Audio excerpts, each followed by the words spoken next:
अंदर आपका स्वागत करता हूँ। बच्चों, हमने क्लास 12 का फर्स्ट चैप्टर स्टार्ट किया है, इलेक्ट्रिक चार्जेस एंड फील्ड, जिसका आज हम लेक्चर नंबर 3 स्टार्ट करने वाले हैं। ठीक है, तो फिर स्टार्ट करते हैं। लास्ट लेक्चर में हमने कूलम्ब्स लॉ देखा था, अभी उसके ऊपर कुछ क्वेश्चन हम देखने वाले हैं, फिर हमें देखना है उसके एप्लीकेशन। तो आज का लेक्चर बहुत ही इंटरेस्टिंग होने वाला है, तो आप अच्छे से ध्यान दीजिए। तो क्या दिया है यहाँ पे देखिए, 2 protons are separated by distance r। तो 2 प्रोटॉन्स आपको कंसीडर करने हैं। तो ये हो गए मेरे 2 प्रोटॉन्स और इनका सेंटर टू सेंटर डिस्टेंस है r। ये 2 प्रोटॉन्स है, इसके ऊपर चार्ज है q बोलता हूं मैं, और इसके ऊपर भी चार्ज है q, और इसका मास है m और इसका भी मास क्या है m। ठीक है, एक A पोजीशन के ऊपर है, एक B पोजीशन के ऊपर है। 2 proton separated by distance r दिया है और पूछ रहे हैं ratio of electric force and gravitational force. Electric और ग्रेविटेशनल फोर्स का रेशियो क्या होगा, तो आप मुझे बताइए। अब ये प्रोटॉन है, इसका मास m है, इसका मास m है, तो ग्रेविटेशनल फोर्स कैसा होता है, वो तो अट्रैक्टिव होता है। Gravitation force always attractive in nature, right. Okay, अब मुझे बताओ, दोनों भी अगर प्रोटॉन है मतलब दोनों के ऊपर चार्ज कैसा है, सेम है। प्रोटॉन मतलब पॉजिटिव चार्ज, पॉजिटिव चार्ज मतलब क्या, दोनों एक दूसरे को क्या करेंगे, रिपेल करेंगे। दोनों एक दूसरे को क्या करेंगे, रिपेल। मतलब इलेक्ट्रोस्टैटिक्स जो फोर्स लगेगा वो लगेगा रिपल्सिव, और जो ग्रेविटेशनल फोर्स लगेगा वो लगेगा अट्रैक्टिव। तो एक चीज तो क्लियर है, अगर 2 प्रोटॉन हम r डिस्टेंस के ऊपर सेपरेट करते हैं तो उनके बीच में 2 फोर्स लगने वाले हैं, एक ग्रेविटेशनल फोर्स और एक इलेक्ट्रोस्टैटिक्स फोर्स। तो उन्हीं का आपको क्या पूछ रहे हैं, रेशो। तो कल हमने कूलम्ब्स लॉ देखा था। कूलम्ब्स लॉ में मैंने आपको बताया था इलेक्ट्रोस्टैटिक्स फोर्स क्या होता है। तो उसमें हमने देखा था 1/4 pi epsilon not Q1 Q2 upon r square. तो अभी मुझे बता, Q1 हमारा कौन है, Q है, और Q2 भी हमारा कौन है, Q है। तो फिर यहाँ पर इलेक्ट्रोस्टैटिक्स फोर्स कितना लगेगा, 1/4 pi epsilon not Q into Q square upon r square. तो ये हो गए मेरी इक्वेशन नंबर 1। अब मुझे बताओ इसके अंदर ग्रेविटेशनल फोर्स कितना लगेगा। तो ग्रेविटेशनल फोर्स जो होता है वो सबको पता है क्या होता है, G m1 m2 upon r square. तो मुझे बताओ, फर्स्ट जो प्रोटॉन है उसका मास भी m है और सेकेंड जो प्रोटॉन है उसका मास भी m है। तो मैं इसको लिख सकता हूँ gravitational force equal to G m into m square upon r square. तो ये हो गए मेरे इक्वेशन नंबर 2। तो आप समझ में आ रहा है आपको ग्रेविटेशनल फोर्स कितना लग रहा है और इलेक्ट्रोस्टैटिक्स फोर्स कितना लग रहा है। अब हमें किसका रेशियो फाइंड करना है, इलेक्ट्रिक फोर्स और ग्रेविटेशनल फोर्स। तो हमें क्या करना पड़ेगा, इलेक्ट्रिक फोर्स और ग्रेविटेशनल फोर्स को डिवाइड करना पड़ेगा, रेशियो फाइंड करना है। तो इलेक्ट्रिक फोर्स कितना है मेरे पास, बताइए, 1/4 pi epsilon not Q square upon r square, और ये नीचे आ जाएगा G m square upon r square. ठीक है, अब मैं इसको क्या करता हूँ, electric force divide by gravitational force, इसको मैं लिखता हूँ। देखिए अभी अच्छे से ध्यान देना है, ये जो इतनी टर्म दिख रही है, मैंने आपको कल कहा था इसकी वैल्यू होती है 9 × 10⁹। फिर यहाँ पर है हमारा Q square by r square. अब इस डिवीजन को मैं मल्टीप्लिकेशन लिखने वाला हूँ, मतलब हम रेसिप्रोकल करने वाले हैं। तो r स्क्वायर आपका ऊपर चला गया, नीचे आया आपका G m स्क्वायर। तो यहाँ से r स्क्वायर आपका क्या होता है, कैंसल होता है। तो Fe upon Fg is equal to 9 × 10⁹। अब मुझे बताओ आपको क्या क्या रखना है, वैल्यूज प्लेस करनी है आपको। अब वैल्यूज अगर प्लेस करेंगे तो मुझे बताओ प्रोटॉन के ऊपर कितना चार्ज होता है, 1.6 × 10⁻⁹, और उसका क्या है, स्क्वायर। ओके, और प्रोटॉन का जो मास होता है वो कितना होता है, 1.67। एक मिनट ये देखो 9 × 10⁹ आ गया, और क्यों हमने यहाँ पे रख दिया चार्ज। ओके, आर क्या हो गया, कैंसल। अभी पहले ग्रेविटेशनल कांस्टेंट रखते हैं, 6.67 × 10⁻11। ओके, अब प्रोटॉन का जो मास होता है वो कितना होता है, ये बताइए। प्रोटॉन का जो मास होता है वो कितना होता है, 9.1 × 10⁻31। ओके, और उसका क्या है, स्क्वायर। अब अगर ये सब कैलकुलेशन आप करते हैं, वैसा तो आपको ये कैलकुलेशन करने की जरूरत नहीं, हम ट्रिक के ऊपर ही ध्यान देने वाले हैं। जो आपके ऑप्शंस रहेंगे उसके हिसाब से हम चलने वाले हैं। जैसे कि क्या होने वाला है, देखिए -31 का अगर स्क्वायर करते हैं आप तो -62 आने वाला है, और -11 उसमें ऐड करते हैं तो -73 हो जाएगा, और फिर -73 ये हो जाएगा आपका -38 और -73 कुछ तो भी कैंसिल हो जाएगा, नीचे जो बचेगा ऊपर जाके प्लस हो जाएगा, और उसमें 9 भी क्या हो जाएगा, ऐड हो जाएगा। तो वो जो पावर आएगा उसका क्लोज आंसर आपका ये आंसर रहेगा। तो उन्होंने जो आंसर रखा है वो रखा है 1.2 × 10⁻36। तो आपको ये कैलकुलेशन अगर नहीं भी करते आप तो कोई टेंशन नहीं है, इनका कैलकुलेशन का आपको टेंशन लेने नहीं, सिर्फ पावर का कैलकुलेशन करना है। जैसे कि -11 ऊपर जाके प्लस हो गया तो 9 और 11 कितने हो गए, 20। तो फिर ये कितना हो गया 38, और ये कितना हो गया 62। तो 62 में से 38 गया तो यहाँ पे कितना बचता है, 24 बचता है। कितना बचता है, 24। तो वो जो 24 है और ये जो 20 है तो वो कितना हो जाता है 34 के, सॉरी ये आपका आ जाता है 62, ये आपका 38 आता है। इसका कैलकुलेशन और इनका कैलकुलेशन आपका एक अप्रोक्सीमेट हम बोल सकते हैं, अप्रोक्सीमेट पावर कहाँ तक जाएगा आपका 10⁻36। तो हमें Fe/Fg इज इक्वल टू ये रेशियो मिल रहा है, यहाँ पे कितना रेशियो मिल रहा है 36। नीचे हम कुछ नहीं मतलब 1 कंसिडर करेंगे, 10⁻36 नीचे हम कुछ नहीं मतलब 1 कंसिडर करेंगे, और हम इसे कैसा लिख सकते हैं, और इलेक्ट्रोस्टैटिक्स फोर्स ये टर्म अगर ऊपर जाती है तो 10⁻36 इंटू ग्रेविटेशनल फोर्स। सो इसका मतलब क्या हुआ, इलेक्ट्रोस्टैटिक्स फोर्स ग्रेविटेशनल फोर्स को कितने टाइम्स ज़्यादा है 10⁻36। इसका मतलब यही होता है, यहाँ पर कौन सा फोर्स ज़्यादा लग रहा है, इलेक्ट्रोस्टैटिक्स फोर्स। और ये हमने कल आपको बताया था, इलेक्ट्रोस्टैटिक्स फोर्स में और ग्रेविटेशनल फोर्स में electrostatic force much greater than gravitational force. तो ये था थोड़ा कूलम्ब्स लॉ के ऊपर क्वेश्चन जो आपको लिखना है। ओके, अब आपको क्या दिया है, देखिए नेक्स्ट टॉपिक हमारा रहेगा principle of superposition of forces. Coulomb's law के कुछ एप्लीकेशन है उसमें हम पढ़ने वाले हैं। यहाँ पर ये हो गया हमारा electrostatics force is greater than gravitational force. अब हमारा नेक्स्ट टॉपिक आता है आपका प्रिंसिपल ऑफ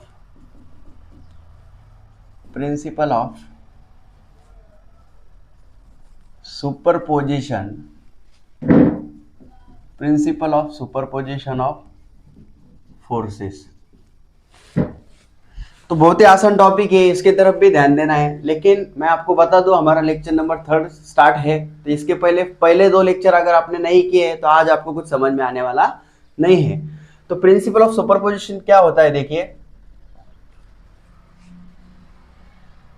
मान लो आपके पास चार्ज है Q1, यहाँ पर चार्ज है Q2, यहाँ पे चार्ज है Q3 और यहाँ पे चार्ज है Qn, ठीक है। अब इनमें जो डिस्टेंस दिया है ये है R1, ये है R2 और ये है R3, ठीक है।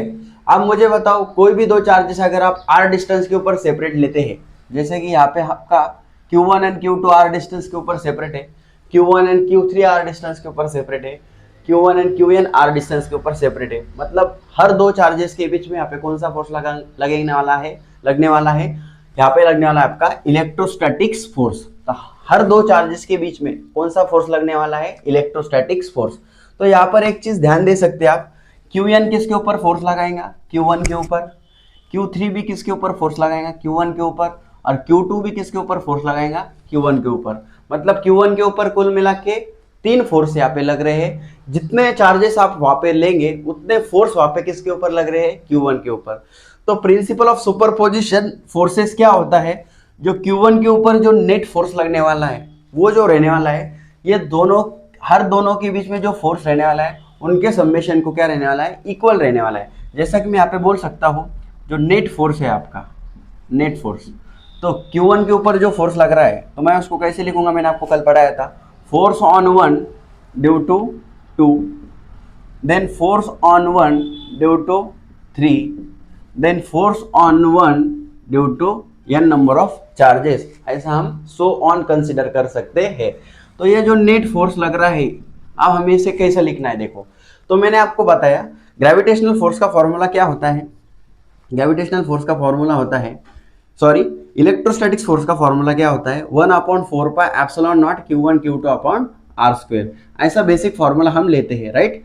तो अब मुझे बताओ, ये दो चार्ज के बारे में सोचना है आपको। तो इसके ऊपर जो फोर्स लगेगा वो कितना लगेगा, 1/4πε0। चार्जेस कौन है, Q1 Q2 और नीचे R स्क्वायर। तो दोनों के बीच में डिस्टेंस कौन है आपका, R1 स्क्वायर, राइट। ये हो गया मैग्नीट्यूड। अब हमें वेक्टर फॉर्म में अगर उसको लिखना है तो हमें उसकी क्या यूज करना पड़ेगी, डायरेक्शन। तो कल के लेक्चर में मैंने आपको बताया था, अगर आपका फोर्स ऑन 1 ड्यू टू 2 है तो आपका यूनिट वेक्टर कौन आएगा, R12 कैप। ओके, इसको हम बोलेंगे यूनिट वेक्टर, राइट। अब अगर हम लिखेंगे इन दोनों के लिए तो कैसा आएगा बताओ, फॉर्मूला क्या है, 1/4πε0। चार्जेस कौन है अभी, Q1 और Q3, Q1 और Q3, और डिस्टेंस कौन है उनके बीच में, R2, उसका क्या है, स्क्वायर। अब यहाँ पे यूनिट वेक्टर क्या लेंगे हम, फोर्स क्या है, F13, तो यूनिट वेक्टर क्या आ जाएगा, R13 कैप। सिमिलरली इसके लिए कैसा आएगा, मतलब इन दोनों के लिए मैग्नीट्यूड तो वही रहेगा, 1/4πε0 Q1। नेक्स्ट चार्ज कौन है आपका, Qn, और अपॉन दोनों के बीच में डिस्टेंस कौन है, R3 है, या फिर हम इसको Rn भी बोल सकते हैं, तो Rn का स्क्वायर। और डायरेक्शन क्या आएंगे बताओ अभी, R1n, उसका क्या आएगा, कैप। तो ऐसे बहुत सारे चार्जेस हो सकते हैं, उसको आपको ऐड करते चलना है। तो अब जो नेट फोर्स आएगा आपका, तो आप देखिए अभी नेट फोर्स कैसे आएगा, कॉमन क्या क्या निकलेगा जरा सोच के बताओ, 1/4πε0। ओके, Q1 क्या निकलेगा मेरा, कॉमन निकलेगा, सिर्फ क्या निकलेगा कॉमन, यहाँ पे Q1 कॉमन निकलेगा। अब कौन कौन जाएगा ब्रैकेट के अंदर, यहाँ पे जाएगा Q2 R12 cap upon R1 square, then Q3 R13 cap upon R2 square, and then Qn R1 cap R1n cap and Rn square. तो ऐसा हमारा फॉर्मूला आता है। ये तो मैंने आपको ज़्यादा डिटेल में बता दिया, आपको ज़्यादा कुछ करने की ज़रूरत नहीं है। अगर एक चार्ज के आसपास आप बहुत सारे चार्जेस लेते तो सभी चार्ज मिला के उस एक चार्ज के ऊपर क्या लगा रहे हैं, फोर्स लगा रहे हैं। तो हर दो चार्ज के बीच में जितना फोर्स लगने वाला है उन सबका कॉम्बिनेशन मतलब क्या होता है, नेट फोर्स होता है। और उसी को बोलते हैं हम principle of superposition of forces. Superposition of forces मतलब क्या, वो सारे फोर्सेस को क्या करना, ऐड करना, उसी को हम बोलते हैं principle of superposition of forces. तो ये हो गया हमारा कूलम्ब्स लॉ का एक छोटा सा एप्लीकेशन। और एक एप्लीकेशन हमें देखना है, उसके तरफ आपको अच्छे से ध्यान देना है। तो एक बार इसको राइट करके लेना है, ठीक है। तो देखिए अभी एक लास्ट टॉपिक हम देखने वाले हैं कूलम्ब्स लॉ के ऊपर। आपको एक स्ट्रिंग का क्वेश्चन आता है, वो क्वेश्चन हम करने वाले हैं। तो फिर हमारा जो चार्जेस वाला कंसेप्ट है, इलेक्ट्रिक चार्जेस, ये पूरी तरह से हमारा खत्म हो जाता है। फिर हमारा स्टार्ट होता है इलेक्ट्रिक फील्ड, तो वो हम नेक्स्ट लेक्चर से स्टार्ट करेंगे। अभी आप ध्यान देंगे स्ट्रिंग वाला कंसेप्ट क्या है, बहुत ही मजेदार कंसेप्ट है, आपको सिर्फ ध्यान देना है।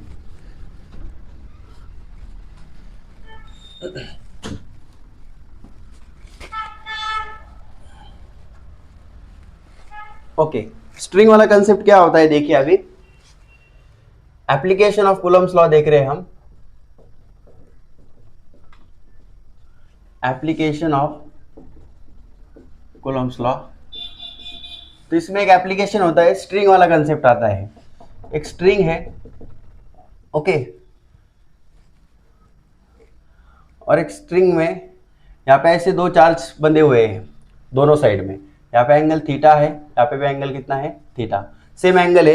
यहाँ पर एक चार्ज है, ओके, और यहाँ पर एक चार्ज है, ओके। अब दो चार्ज के बीच में का डिस्टेंस क्या होता है, हमेशा ध्यान में रखना है। टू चार्जेस के बीच में का जो डिस्टेंस होता है उसको हम क्या बोलते हैं, आर बोलते हैं। क्या बोलते हैं, आर, ओके। अगर ये डिस्टेंस आर है तो ये अगर मेरा ओरिजिन पॉइंट है तो ये डिस्टेंस क्या रहेगा, r/2। ये डिस्टेंस भी क्या रहेगा, r/2, ठीक है, ओके। अब ये दो चार्जेस अगर सिमिलर है तो इनके बीच में कौन सा फोर्स लगेगा, इलेक्ट्रोस्टैटिक्स फोर्स लगेंगे, ये तो पक्का है, क्योंकि चार्जेस है तो उसके बीच में कौन सा फोर्स लगता है, इलेक्ट्रोस्टैटिक्स फोर्स, ठीक है। देखिए ध्यान देना है आपको, जैसे कि ये एक चार्ज है, इसके ऊपर चार्ज Q है और इसका मास m है। अभी हमने एग्जांपल किया, इसके ऊपर चार्ज Q है, इसका मास क्या है, m। अब अगर ये सिमिलर चार्जेस है तो इसके ऊपर जो फोर्स लगेगा ये तो इलेक्ट्रोस्टैटिक फोर्स लगेगा वो पक्का है चार्जेस के बीच में, लेकिन वो कैसा लगेगा, रिपल्सिव, उधर जाने वाला, क्योंकि चार्जेस कैसे है, सेम है, तो फोर्स कैसा लगेगा, रिपल्सिव फोर्स। कैसा फोर्स लगेगा, रिपल्सिव फोर्स। ओके, अब मुझे बताओ ये जो चार्ज है हमारा, किसी एक को कंसीडर करना है, इसका मास अगर m है तो इसके ऊपर नीचे कौन सा फोर्स लगेगा, ग्रेविटेशनल फोर्स, जिसको हम क्या कहते हैं, वेट कहते हैं, और उसका फॉर्मूला होता है mg। ओके, अब मैं इसको थोड़ा सा एक्सटेंड करने वाला हूँ आगे। ओके, अब इस फोर्स को कोई ना कोई बैलेंस कर रहा है, क्योंकि अगर इसके ऊपर नीचे ग्रेविटेशनल फोर्स लग रहा है तो इसने तो नीचे जाना चाहिए था, वो नीचे जा रहा है क्या, नहीं, मतलब इसको कोई ना कोई ऊपर बैलेंस कर रहा है।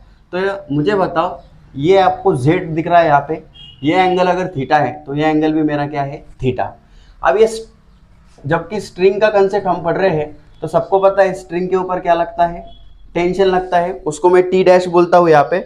तो देखिए फिर अगर ये टी डैश है तो यहाँ पे हम टेंशन के कंपोनेंट्स बनाएंगे। इधर थीटा के डायरेक्शन में सबको पता है क्या आता है, कॉस आता है, और उसको जो परपेंडिकुलर होता है उधर क्या आता है, साइन आता है।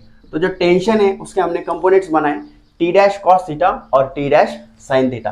तो अब अगर आपको डायग्राम दिख रही है, अगर हम एफबीडी लेते हैं, फ्री बॉडी डायग्राम लेते हैं, कोई भी एक चार्ज के बारे में समझते हैं, तो उसके ऊपर इधर कौन सा फोर्स लग रहा है, इलेक्ट्रोस्टैटिक्स फोर्स, इधर कौन सा फोर्स लग रहा है, टी डैश साइन थीटा, नीचे कौन सा फोर्स लग रहा है, वेट mg, और ऊपर कौन सा फोर्स लग रहा है, टी डैश कॉस थीटा। ये चारों भी फोर्स उसके ऊपर लग रहे हैं। अब इसको हम बैलेंस फोर्स कर सकते हैं। देखिए टी डैश कॉस थीटा किसको बैलेंस कर रहा है, वेट को बैलेंस कर रहा है, और इलेक्ट्रोस्टैटिक्स फोर्स को कौन बैलेंस कर रहा है, टी डैश साइन थीटा। तो हम इसको कैसा लिख सकते हैं, देखिए अभी टी डैश साइन थीटा, आप भी ट्राई कर सकते हैं, बताओ टी डैश साइन थीटा किसको इक्वल आएगा, इलेक्ट्रोस्टैटिक्स फोर्स, एक ही लाइन में है तो हम इसको इक्वल ले सकते हैं। टी डैश कॉस थीटा ये किसको इक्वल आएगा, बताइए, mg को इक्वल आएगा, किसको इक्वल आएगा, mg। ये इक्वेशन नंबर 1 है और ये सेकंड है। तो अब मैं इसको 1/2 इक्वेशन करता हूँ तो मैं इसको लिख सकता हूँ T dash sine theta upon T dash cos theta is equal to Fe upon mg। तो आपका टेंशन यहाँ पे क्या हो जाएगा, कैंसल, तो क्या बचेगा, साइन अपॉन कॉस, जो कि मैं लिख सकता हूँ उसको tan। So tan theta equal to आ गया Fe अपॉन mg। तो ये फॉर्मूला भी आपके लिए ज़रूरी है। अगर इलेक्ट्रोस्टैटिक्स में आपको थीटा फाइंड करने को बोलते हैं, स्ट्रिंग का क्वेश्चन आता है, स्ट्रिंग से अगर चार्जेस बंधे हैं तो आप इस फॉर्मूले से उसको क्या कर सकते हैं, सॉल्व कर सकते हैं। उसके अलावा हम क्या कर सकते हैं, और आपको पूछ सकते हैं टेंशन कितना है। तो टेंशन अगर पूछते हैं आपको तो बहुत ही आसान है। देखो टेंशन अगर आपको पूछते हैं तो कैसा आएगा, देखो उसके कंपोनेंट्स कौन है, टी डैश साइन थीटा और टी डैश कॉस थीटा। तो हम ऐसा कर सकते हैं T dash sine theta plus T dash cos theta, इसका हम क्या करेंगे, स्क्वायर करेंगे। क्या करेंगे, स्क्वायर। तो इसका भी क्या आएगा, स्क्वायर। बेसिक पाइथागोरस का जो थ्योरम है वहां से आया, ठीक है। तो फिर t इज इक्वल टू क्या आएगा, under root of T dash का स्क्वायर आएगा टी स्क्वायर, इसका स्क्वायर आएगा साइन स्क्वायर थीटा। यहाँ पे फिर से टी स्क्वायर, यहाँ पे आएगा कॉस स्क्वायर थीटा। तो ऐसा भी हम यहाँ पे लिख सकते हैं, ठीक है, ओके। या फिर ये स्टेप नहीं भी की तो भी चलेगा, डायरेक्ट हो जाएगा। टी डैश साइन थीटा हमने किया है, क्या है हमारे पास, Fe, तो यहाँ पे आ जाएगा Fe का square. T dash cos theta क्या है हमारे पास, mg, यहाँ पे क्या आ जाएगा, mg का स्क्वायर। तो नेट फोर्स का आपका नेट टेंशन कितना आ गया आपका, T is equal to under root of Fe square plus mg square, ठीक है, ओके। तो बाकी तो ऑलमोस्ट चीज़ें मैंने आपको बता ही दी है। स्ट्रिंग के ऊपर जो क्वेश्चन आएगा उसके ऊपर जो लगने वाली चीज़ें हैं वो मैंने आपको बता दी है। अब इसके ऊपर कोई ज़्यादा बाकी नहीं है। एक और एक कंसेप्ट होता है लैमिस थ्योरम बोल के, ओके। तो लैमिस थ्योरम के ऊपर वैसे तो क्वेश्चन आएगा नहीं, लेकिन अगर आता है तो मैंने आपको वेक्टर पढ़ाया है, आप मेरा वेक्टर का लेक्चर जाकर देखिए, उसमें मैंने लैमिस थ्योरम कंसेप्ट बताया है, या फिर आप कहीं और से पढ़ के आ सकते हैं, उसका कोई टेंशन नहीं है। तो इस तरह से आज के हमारे लेक्चर नंबर 3 में हमने क्या क्या कवर किया, कुछ एक एग्जाम्पल लिया हमने कूलम्ब्स लॉ के ऊपर, लेकिन एक एग्जाम्पल से कुछ होने नहीं वाला है बच्चों, हमें बहुत सारे एग्जाम्पल करना पड़ेंगे। तो मैं ये कोशिश करूंगा कि जो डिस्क्रिप्शन है उसके अंदर मैं कुछ MCQs भेजने की कोशिश करूंगा, जबकि आप प्रैक्टिस उसके ऊपर कर सकते हैं। तो मैं आपको बता दूं, अगर आप अपने चैनल पे नए हैं तो हम कैसा करने वाले हैं, हम पहले पूरा थ्योरी कवर करने वाले हैं, राइट। पूरा थ्योरी होने के बाद हम क्या करेंगे, बीच में ऐसा एग्जाम्पल भी लेने वाला हो, लेकिन ज़्यादा फोकस मेरा पहले काय के ऊपर रहेगा। मैं पहले पूरा थ्योरी कवर करके दूंगा, और जैसे हमारा चैप्टर फिनिश होता है तो हम उस चैप्टर के ऊपर क्या सॉल्व करने वाले हैं, मल्टीपल चॉइस क्वेश्चन लेने वाले हैं। तो ज़्यादा से ज़्यादा क्वेश्चन मैं यहाँ पे बताने की कोशिश करूंगा, बट मेरा टारगेट ऐसा है कि मैं एटलीस्ट हर एक चैप्टर के ऊपर 100 MCQs करूँ, जो नहीं करके आपको CET और नीट और बाकी जो थ्योरी पढ़ा रहा हूँ उसके लिए आपको बोर्ड को तो हेल्प होने ही वाले हैं। तो ये सारी चीज़ें आपको 100%, अगर आप CET नीट बोर्ड के बच्चे हैं तो बहुत हेल्पफुल लेने वाली है। लेकिन आप जितने भी लेक्चर देख रहे हैं उसके प्रॉपर नोट्स बनाइए। 11th के बच्चे हो, 12th के बच्चे हो, पूरे लेक्चर देखिए, कोई भी लेक्चर को मिस मत करिए, तब जाके सही फायदा होने वाला है। नहीं तो आप गड़बड़ करेंगे, एक लेक्चर देखेंगे एक नहीं देखेंगे, तो अब उसमें फ़ायदा होने वाला नहीं है। तो उम्मीद करता हूँ आपको सब समझ में आ रहा है। अगर अच्छा लग रहा है तो चैनल को ज़्यादा से ज़्यादा शेयर करिए। Thank you.